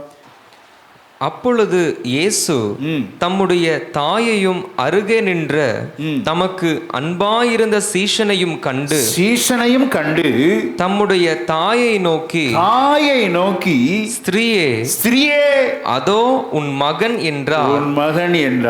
பின்பு அந்த சீஷனை நோக்கி அதோ உன் தாய் என்றார். அந்நேரம் முதல் அந்த சீஷன் அவளை தன்னிடமாய் ஏற்றுக்கொண்டான். அல்லேலூயா. ரிலேஷன்ஷிப்ல கரெக்டாக இருக்கணும். இங்கே ஆண்டவர் பொறுப்புகளை பகிர்ந்து கொடுக்கிறார். மூத்த குமாரன் அல்லவா, குடும்பத்தில் முதல் குமாரன் யாரு? இயேசு. தகப்பன் மரித்து விட்டான், தாய் அப்படியே தவிக்க விட்டு போயிடுறதா? நம்ம மரிக்கிறதுக்கு முன்பாக நமது கடமையெல்லாம் நாம் சரியாக நிறைவேற்றுகிறவர்களாக இருக்க வேண்டும். அல்லேலூயா. அது குடும்பத்தின் கடமை. இங்கே ஆண்டவர் பாருங்க, புரிதலோடு தன்னுடைய தாயின் கடமையை அன்பின் சீஷனிடத்தில் ஒப்படைக்கிறார். நீ பார்த்துக்கோ, அம்மாவை பார்த்துக்கோ, இந்த நாள் வரை நான் அம்மாவை பார்த்தேன். பெற்றோருக்கு செய்ய வேண்டிய கடமை நம்ம செய்யணும். அல்லேலூயா. வயதாகும்போது உன் தாயை அசட்டை பண்ணாது. பெற்றோரை கனவீனம் பள்ளிகளுடைய பிள்ளைகளுடைய கண்களை காகங்கள் கழுகு வந்து பிடுங்கிட்டு போயிருமா, பழைய ஏற்பாட்டில் போட்டிருக்கு. சபிக்கப்பட்டவன் சொல்லிடு. ஆக வயதாகும்போது பெற்றோரை அசட்டை பண்ணக்கூடாது. அவங்களுக்கு செய்ய வேண்டிய எல்லா கடமையை மரிப்பதற்கு முன்பாக நாம் செய்ய வேண்டும். அல்லேலூயா. மரிப்பதற்கு முன்பாக நாம் என்ன செய்ய வேண்டும்? மன்னிக்கிறவர்களாக இருக்க வேண்டும். மரிப்பதற்கு முன்பாக நாம் என்ன செய்ய வேண்டும்? 4 பேருக்கு சுவிசேஷம் அறிவித்து ரட்சிப்புக்குள்ள வழி நடத்துகிற சோல் வின்னராக இருக்கணும். மரிப்பதற்கு முன்பாக என்ன செய்யணும்? கர்த்தர் நமக்கு மாதிரியை காண்பித்தார். குடும்பத்திற்கு செய்ய வேண்டிய கடமைகளை நாம் செய்ய வேண்டும். அல்லேலூயா. அடுத்து வாசிங்க, மத்தேயு 27:46. சிலுவையிலே மொழிந்த 4வது வார்த்தை. 9ஆம் மணி நேரத்தில் இயேசு ஏலி ஏலி ஏலி ஏலி லாமா சபக்தானி என்று மிகுந்த சத்தமிட்டு கூப்பிட்டார். அதற்கு என் தேவனே என் தேவனே என் தேவனே என் தேவனே ஏன் என்னை கைவிட்டீர் என்று அர்த்தமாம். ஏன் என்னை கைவிட்டீர் என்று அர்த்தமாம். இந்த ஏலி ஏலி லாமா சபக்தானிங்கிறது ஹீப்ரு வேர்டு. அங்கே சுற்றி இருந்தவங்க நிறைய பேர் யூதர்கள். அவங்களுக்கு தெரியும் சங்கீதம் 22:1. ஓ, சங்கீதம் 22:1 இவர் எதுக்கு பேசுகிறாரு? ஏன் பேசுகிறாருன்னா, அந்த வார்த்தை இன்றைக்கு என்னிலே நிறைவேறிற்று என்று யூதர்கள் அறிந்திருக்க வேண்டும். இந்த ஒரு வார்த்தை மட்டும் 2 தடவை வேதத்தில் வருது. ஏன் அப்படின்னா, அது வேற பாஷையில் வருது. அதுக்கு ஒரு அர்த்தத்தை சொல்லி அடுத்த வார்த்தைக்கு நாம் கடந்து செல்வோம். மார்க்கு 15:34 வாசிக்கலாம். 9ஆம் மணி நேரத்திலே இயேசு எலோயி எலோயி எலோயி எலோயி லாமா சபக்தானி என்று மிகுந்த சத்தமிட்டு கூப்பிட்டார். இங்க என்னங்க எலோயின் இருக்கு, அங்க ஏலின் இருக்கு. இது என்ன அர்த்தம் அப்படின்னா, ஆக்சுவலா ஆண்டவர் சிலுவையில் சொன்ன அந்த மொழி அராமிக் மொழி. இப்போ நம்ம வாசித்த இந்த 4வது வார்த்தை, சிலுவையிலே மொழிந்த 4வது வார்த்தையை மட்டும் ஆண்டவர் அராமிக் பாஷையில் பேசுகிறாராம் அப்படின்னு வேத பண்டிதர்கள் சொல்கிறாங்க. அப்போ ஏன் பாஸ்டர் மத்தேயு ஹீப்ருவில் எழுதி வச்சிருக்கிறாரு? மத்தேயு எழுதப்பட்டதின் நோக்கம் என்ன அப்படின்னா, யூதர்களுக்காக எழுதப்பட்டது. யூதர்கள் அண்டர்ஸ்டாண்ட் பண்ணுங்கிறதுக்காக யூதர்களுக்காக எழுதப்பட்டது. மார்க் மட்டும் துல்லியமாக சொல்கிறார், ஏலோயி ஏலோயி. அராமிக் மொழியில் எழுதப்பட்டதின் நோக்கம் என்ன அப்படின்னா, யூதர்களுக்கு புரிஞ்சிருக்காது. என்ன சொல்ல வர்றாருன்னா, ஆண்டவரை பார்த்து பிதாவை பார்த்து இப்போ பிதா பிதான்னு சொன்னவர் இந்த ஒரு வார்த்தை மட்டும் அராமிக் இது என்பது புறஜாதியாகிய உங்களுடைய என்னுடைய ஸ்தானத்தை குறிக்கிறது. இப்போ நான் யூதனா கூட இல்லை ஆண்டவரே, பிதாவே, இப்பொழுது நான் யூதனா கூட வரல, புறஜாதிகள் இருக்க வேண்டிய இடமாகி இந்த சிலுவையிலே புறஜாதிகளுக்காக நான் வந்து சொல்கிறேன். அந்நிய மொழியிலே சொல்கிறேன், அராமிக் மொழியிலே சொல்கிறேன், ஏலோயி ஏலோயி அல்லேலூயா. பிறப்பால் நான் ஒரு யூதன்தான், ஆனால் சிலுவையிலே மரிக்கும் போது நான் புறஜாதிகளுக்காக, அவர்களுக்காக, அவர்கள் இருக்க வேண்டிய சிலுவையிலே நான் இருந்து இப்பொழுது அவர்கள் சார்பிலே சொல்றேன், என் தேவனே, என் தேவனே, என்னை ஏன் கைவிட்டீர்? அல்லேலூயா. அப்படின்னா நம்ம மேல ஆண்டவர் எவ்வளோ பிரியமா இருந்திருக்கிறார். ஆமென். சிலுவையில் நான் யூதனா கூட வரல, இப்போ நான் புறஜாதியாக வந்திருக்கிறேன். நீங்கள் என்னை எப்படி நீங்கள் கைவிடலாம்?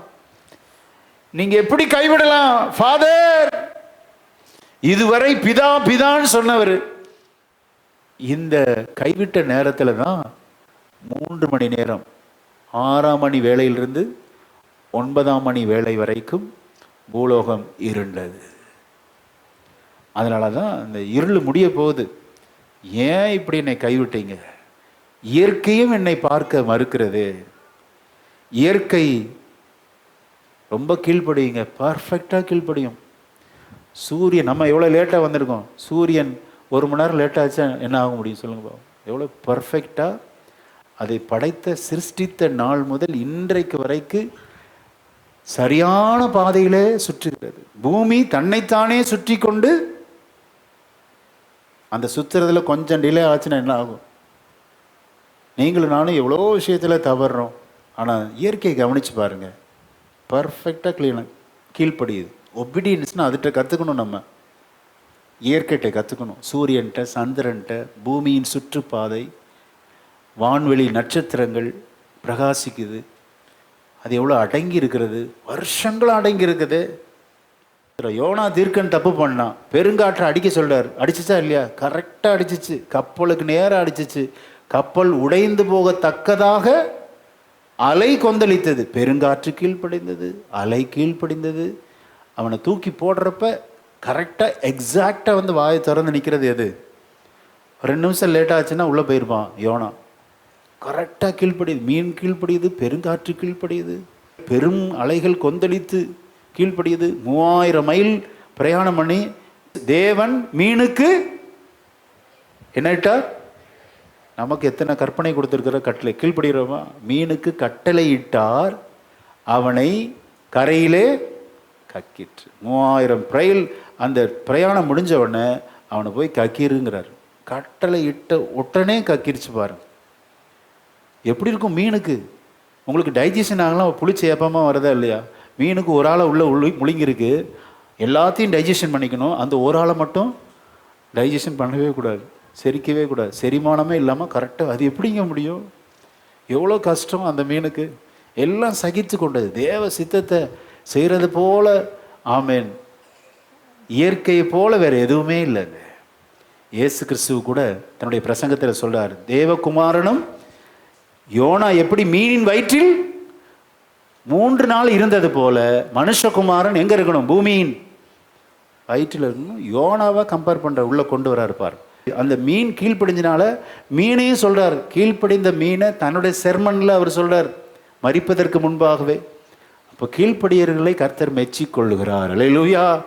எதுக்கு சொல்ல வர்றேன் அப்படின்னா, புறஜாதிகளாய் நீங்களும் நானும் இருக்க வேண்டிய இடத்துல இருந்து சிலுவையில் சொல்லியிருக்கிறார். எல்லா வார்த்தையும் ஒரு தடவை தான் பிரயோகம் பண்ணியிருக்கிறது, ஆனால் இந்த ஒரு வார்த்தை மட்டும்தான், ஏலி ஏலி லாமா சபக்தானி, மத்தேயில ஹீப்ருவில் சொல்லப்பட்டிருக்கிறது.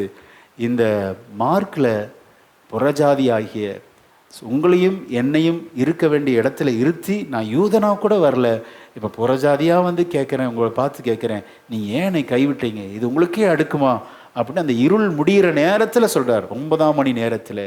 இந்த வார்த்தை தத்தளிப்பின் வார்த்தை. மரிப்பதற்கு முன்பாக தேவனோடு நாம் ஒப்புரவாகியே ஆக வேண்டும். அல்லேலூயா. அடுத்து மரிப்பதற்கு முன்பாக என்ன செய்யணும்? யோவான் 19:28 வாசிக்கலாம். அதன் பின்பு எல்லாம் முடிந்தது என்று இயேசு அறிந்து வேத வாக்கியம் நிறைவேறத்தக்கதாக தாகமாயிருக்கிறேன் என்றார். அல்லேலூயா. அவருக்கு இன்னும் தாகம் அடங்கல. என்ன தாகம்? இவ்வளோ ரத்தம் சிந்தி மரிச்சிருக்கிறேன், இன்னும் என் ஜனம் என்ன மேசியாவன்னு ஏற்றுக்கொள்ளலையே. தாகமே அடங்கலை அவருக்கு. இருதயத்தின் ஆழத்தில் பிதாவை நோக்கி சொல்ல, தாகமாயிருக்கிறேன். நாம் மரிப்பதற்கு முன்பாக ஒருபோதும் நம்ம சாட்டிஸ்ஃபை ஆயிடவே கூடாது. எதில்? ஊழியத்திலையும் சரி, ஆத்துமாதான் இல்லை. ஏனென்றால் மனுக்குலத்திற்காக ஜீவனே கொடுத்த அந்த சிலுவை மரணம் அல்லவா, அது எப்படிங்க தாகம் அடங்கும்? நம்முடைய வாழ்க்கையில் கடைசி மூச்சு வரை நாம் ஆண்டவருக்காக ஏதாவது ஒன்று செய்து கொண்டே இருக்க வேண்டும் என்பது நம்மேல் விழுந்த கடமை. அல்லேலூயா. ரட்சிப்பு நிறைவேற பிரயாசப்படுங்கள், பிறரும் ரட்சிக்கப்படணும். அதற்காக தான் இந்த வார்த்தையை கர்த்தர் பிரயோகிக்கிறார். அடுத்து 6வது வார்த்தை வாசிக்க கேட்போம். யோவான் 19:30 வாசிக்க கேட்போம். இயேசு காடியை வாங்கின பின்பு முடிந்தது என்று சொல்லி தலையை சாய்த்து ஆவியை ஒப்பு கொடுத்தார். அல்லேலூயா. இங்க ரொம்ப அருமையா இருக்கு. முடிந்தது, இட் இஸ் finished. இனி ஜனங்கள் பலி செலுத்த வேண்டிய அவசியமே இல்லை. எல்லாம் உங்களுக்காக நான் சிலுவையிலே செஞ்சு முடிச்சிட்டேன். அல்லேலூயா. இனி நம்ம துக்கப்படலாமா? என்ன பாஸ்டர், துக்க வெளியில் வந்து துக்கப்படலாமான்னு கேட்குறீங்க? இந்த சத்தியத்தை நம்ம அறிந்து கொண்டோமே. அல்லேலூயா. துக்கங்களை சுமந்தாரா இல்லையா? ஏசாயா 53 துக்கங்களை சுமந்தார், பாடுகளை சுமந்தார், நம்முடைய வியாதியை சுமந்தார், நம்முடைய அக்கிரமங்களை சுமந்தார், நம்முடைய பாவங்களை சுமந்தார், மீறுதல்களுக்காக அடிக்கப்பட்டார், எவ்வளோ பரிகாரம் பண்ணியிருக்கிறார். எல்லாம் முடிந்தது. ஆமென். அப்போ நம்ம சந்தோஷமா ஆண்டவரை நல்ல துதித்து ஆராதிக்கிறவர்களாக இருக்கணுமே ஒழிய நம்ம துக்கப்படவோ புலம்பவோ அல்லது வியாதியை நினைத்து எதிர்காலத்தை நினைத்து நம்ம பாரப்பட வேண்டிய அவசியமே இல்லை. அல்லேலூயா. சத்தமா சொல்றி. எதை ஒப்பு கொடுத்தார்? அப்போ ஆண்டவர் ஆவியிலும் மரணம் அடைந்தார். திருத்துவம் இங்க இருக்கு பாரு. திருத்துவங்கிறத அந்த ஆவி, ஆத்துமா, சரீரம். சரீரம் இறந்ததா இல்லையா? சரீரம் இறந்தது. ஆவி இறந்ததா இல்லையா? ஆவியை ஒப்பு கொடுத்தார். சரி, ஆத்துமா எங்க போச்சு பாஸ்டர்? ஒலிவமலையில் இருக்கிறப்பே கெத்சமனை தோட்ட ஜபத்தில் என்ன சொல்றார்? என் ஆத்துமா மரணத்துக்கு ஏதுவான துக்கம் கொண்டிருக்கிறது. ஆண்டவர் ஆவியிலும் நமக்காக மரித்தார். அவருடைய சோத்திரம். ஆத்துமாவிலும் மரித்தார், சரீரத்திலும் மரித்தார். நம்முடைய ஆவியிலே காணப்படுகிற அசுசி நீங்க நமக்கு பரிகாரத்தை ஏற்படுத்தினார். ஆத்துமாவில் இருக்கிற அசுசி நீங்க அவர் ஆத்துமாவை மரணத்துக்கு ஏதுவான துக்கத்திற்கு ஒப்பு கொடுத்தார். சரீரத்தில் இருக்கிற எல்லா பாடுகள், பாவங்கள் எல்லாவற்றுக்கும் பரிகாரம் செய்ய தன்னுடைய சரீரத்தையே ஆண்டவர் மரணத்துக்கு ஒப்பு கொடுத்தார். அல்லேலூயா. மூன்றும் குற்றமற்றதாக எல்லா பரிசுத்த பந்தியிலும் முடிக்கிறப்ப நம்ம வாசிக்கிறோமே இல்லையா? 1 தெசலோனிக்கர் 5 உங்கள் ஆவி, உங்கள் ஆத்துமா, சரீரம் குற்றமற்றதா இருக்கும்படி சொல்லுங்க, காக்கப்படுவதாக. சிலர் சரீரத்தை மட்டும் பாவம் இல்லாமல் காத்துக்குவாங்க. ஆனால் மனசில் பார்த்தீங்கன்னா நினைக்கிறது எல்லாமே பாவம் தான். ஆத்துமா பாவம் செய்யும், சரீரம் விபச்சாரம் பண்ணாது, வேசித்தனம் பண்ணாது, கொலை பண்ணாது, குற்றம் எதுவுமே செய்யாது. சரீரம் அமைதியாக ஜம்முன்னு இருக்கும். ஆத்மாவில் பாவம் செய்ய முடியுமா? கடந்த நாளில் சொன்னேன். லோத்தின் மனைவி சரீரம் சோதோம் குமாரிலிருந்து புறப்பட்டுருச்சு. சரீரம் பாவம் செய்யலை.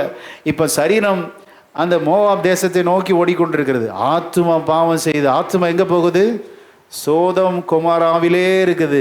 இந்த சரீரம் நினைக்குது, ஐயோ ஆத்மா அங்கே இருக்குதேன்னு சொல்லி திரும்பி பார்க்குது. உப்பு தூணா மாறிட்டா. ஆத்மாவில் பாவம் செய்ய முடியுமா? பாவம் செய்ய முடியும். தாவீதின் சரீரம் பத்சேபாவின் இடத்துல பாவம் செய்தது. ஆனா உரியாவை கொன்றது தாவீதுடைய சரீரமா? பக்கா பிளான் தாவீதுடைய ஆத்மா போடுது. தாவீதுடைய சரீரம் உரியாவை கொல்லவில்லை. பக்கா பிளான் போட்டது யாரு? ஆத்துமா. ஆண்டவர் அதான் போல்டா அடிக்கிறார். நீ 2 பாவம் செஞ்ச, இவன் பாவம் இவனை உரியாம கொண்டான். அப்போ ஆத்துமாவும் பாவம் செய்யும். ரொம்ப நம்ம காத்துக்கொள்ளணும். நம்முடைய ஆண்டவர் நம்முடைய ஆத்துமாக்காகவும் பலியானார், நம்முடைய ஆவிக்காகவும் பலியானார், நம்முடைய சரீரத்திற்காகவும் பலியானார். அல்லேலூயா. பூரண புருஷனா இருக்கும்படி. நம்மிடத்தில் எவ்வளோ குறைவு இருக்குங்க. ஆனால் தன்னையே பலியாக கொடுத்ததுனால உங்களை என்னை ஆவி ஆத்துமா சரீரம் குற்றமற்றதா இருக்கும்படி காக்கும்படி நம் தேவன் நமக்கு அனுக்கிரகம் செய்தார். அல்லேலூயா. எவ்வளோ பெரிய ரட்சிப்பை நம்ம பெற்றிருக்கிறோம். இவ்வளோ பெரிதான ரட்சிப்பை குறித்து நீங்கள் கவலையற்றிருப்பீர்கள். ஆனால் தண்டனைக்கு எப்படி தப்பித்துக் கொள்வீர்கள்? பெரிதான ரட்சிப்புங்க. ஆவியில நம்ம கொடுத்திருக்கிறார், ஆத்மாவில கொடுத்திருக்கிறார், சரீரத்தில் கொடுத்திருக்கிறார். தன் ஆவியை ஒப்பு கொடுத்தார் ஆண்டவரிடத்தில்.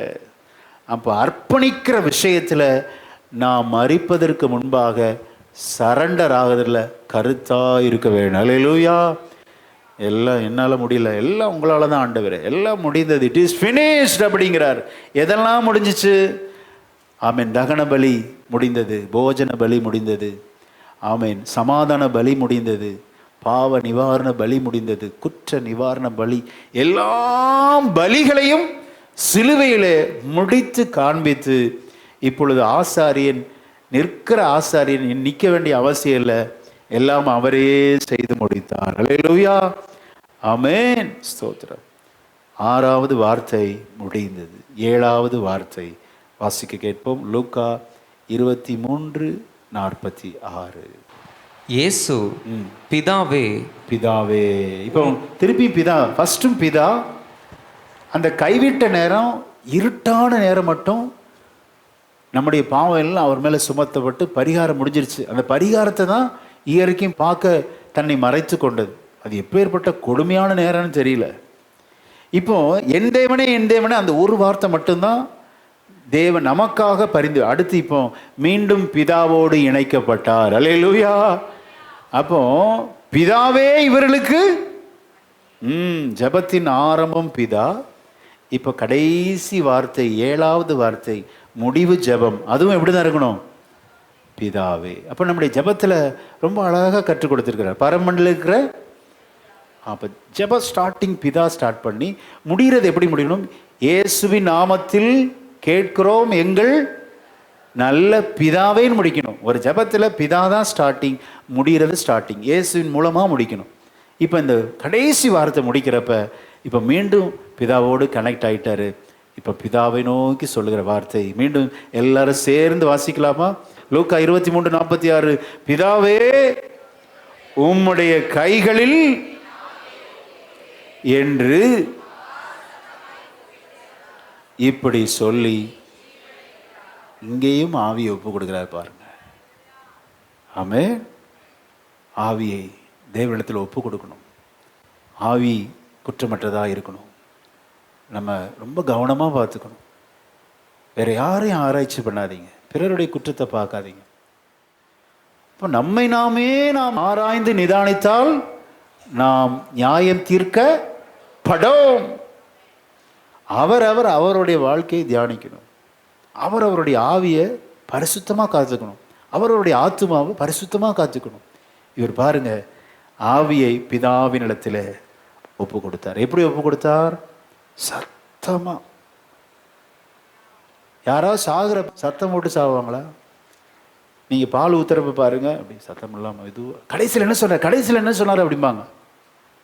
கடைசியில் சொல்ற வார்த்தை தான் மிக முக்கியமான வார்த்தை. ஆமென்.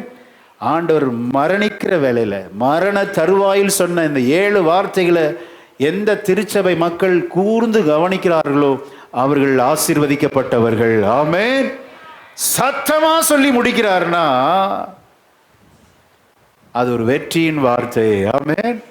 இப்ப நான் எல்லாம் முடிச்சிட்டேன், ஒரு மன நிறைவோடு நான் கடந்து செல்கிறேன். இந்த நம்பிக்கை உங்களுக்கு எனக்கு இருக்கணும். மரணம் எப்போ வந்தாலும் சரி. ஆண்டவருக்கு 100 வயசுல வந்துச்சு, 33 வயசுல வந்துச்சுங்க, வாலிபத்தில் வந்துச்சு.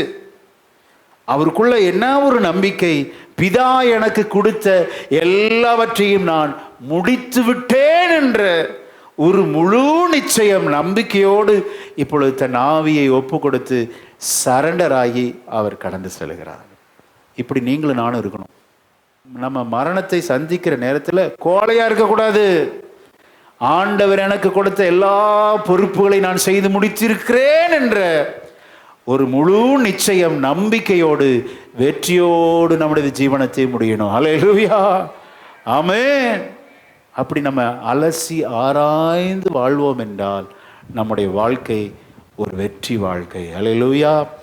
இந்த மரணம் நடந்தது, இதுக்கப்புறம் இந்த சிலுவை மரணம் ரகசியமாய் வாழ்ந்து கொண்டிருந்த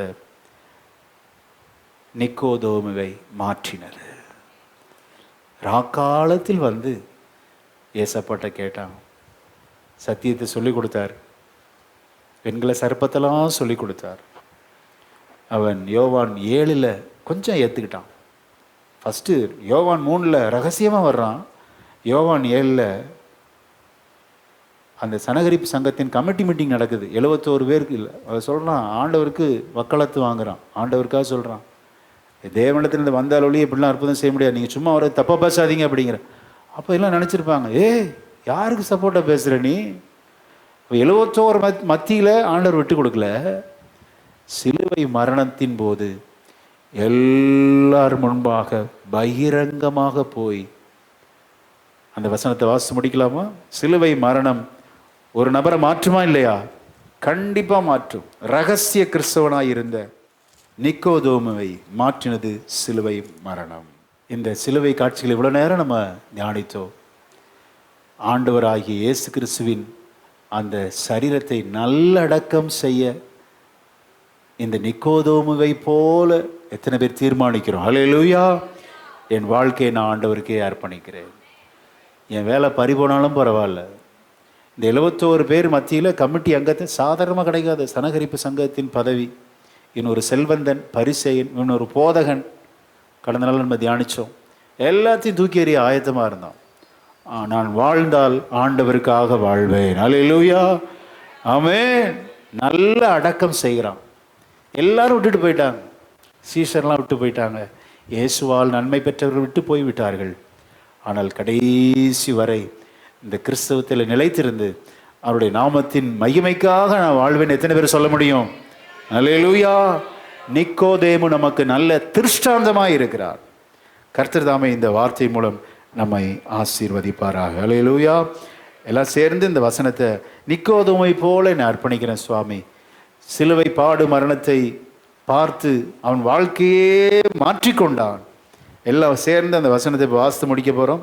யோவான் 19:39, 40, 41. ஆரம்பத்திலே ஒரு ராத்திரியில் இயேசுவினிடத்தில் வந்திருந்த வெள்ளை போலமும் கரிய போலமும் கலந்து ஏறக்குறைய 100 ராத்தல் கொண்டு வந்தார். அவர்கள் இயேசுவின் சரீரத்தை எடுத்து யூதர்கள் அடக்கம் என்னும் முறைமையின்படியே சுகந்த வர்க்கங்களுடைய சீலைகளிலே சுற்றி கட்டினார்கள். அவர் சிலுவையில் அறையப்பட்ட இடத்தில் ஒரு தோட்டமும், ஒரு தோட்டத்தில் புதிய கல்லறையிலே வைத்தார்கள். அல்லேலூயா, ஆமென்.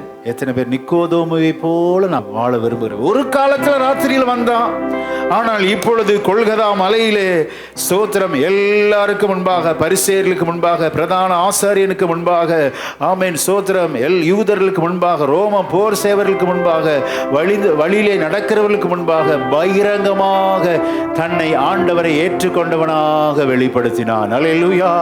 இயேசுவின் சரீரத்தை எடுத்து நல்ல அடக்கம் செய்தான். எத்தனை பேர் என்னை இப்படி அர்ப்பணிக்கிற ஆண்டவரே? சிலுவை பார்த்தவங்க வாழ்க்கையில் ஒரு பெரிய மாற்றம் இல்லைனா இத்தனை நேரம் கேட்டு நம்முடைய வாழ்க்கை வீணுங்க, வேஸ்டா போயிடும். ஆண்டவர் என்னையே அர்ப்பணிக்கிறேன். ஹல்லேலூயா. பரிசுத்தமுள்ள நல்ல பிதாவே, இந்த ஆசீர்வதிக்கப்பட்ட இந்த நல்ல நாளுக்காக நன்றி செலுத்துகிறேன். உலகமெங்கும் இதை ஒரு துக்க நாளாக ஆசரிக்கிறார்கள். ஆனால் நாங்கள் தியானித்த போது தான் தெரிந்ததப்பா, நீர் இதை ஒரு வெற்றி நாளாய் இதை மாற்றிருக்கிறீரப்பா. ஆவி விடும்போது கூட சத்தமிட்டு, மகா சத்தமிட்டு கூப்பிட்டு சொன்னார். ஒரு வெற்றி முழக்கமிட்டு தான் உங்கள் மரணத்தையே நீங்கள் முடிச்சிருக்கிறீங்கப்பா. நிக்கோதோமு உமது சரீரத்தை எடுத்து நல்ல அடக்கம் செய்து ஏசாயா 53 சொல்லப்பட்ட வார்த்தை நிறைவேறும்படி தன்னை தந்தான், தன்னுடைய பொருளை தந்தான், தன்னுடைய இடத்தையே தோட்டமாக கொடுத்தானேப்பா சுவாமி. ஆண்டவர், அப்படிப்பட்ட ஒரு உண்மையுள்ள வாழ்க்கை உமக்காக நாங்கள் வாழ எங்களை அர்ப்பணிக்கிறோம். ஒரு மரணத்துக்கு முன் ஒரு கிறிஸ்தவன் எதெல்லாம் செய்து முடிக்கணும் அப்படிங்கிற 7 வார்த்தை எங்களுக்கு நல்ல ஒரு பாடமாக கற்றுக் கொடுத்து இதை நாங்கள் படித்திருக்கிறோம். இதில் எங்கள் வாழ்க்கையில் அப்பியாசப்படுத்த பிரயோகம் பண்ண உதவி செய்யும். வந்திருக்கிற எல்லாருக்குள்ளும் ஒரு தேவ பலனை கொடுத்ததுக்காக ஸ்தோத்திரம், தேவ ஞானத்தை கொடுத்ததுக்காக ஸ்தோத்திரம். இப்பொழுது நாங்கள் கடந்து செல்கிறோம். மாறாத பிரசன்னம் எங்களோடு கூட வரட்டும். ஆசீர்வதியும். இயேசுவின் நாமத்தில் ஜெபிக்கிறோம் நல்ல பிதாவே.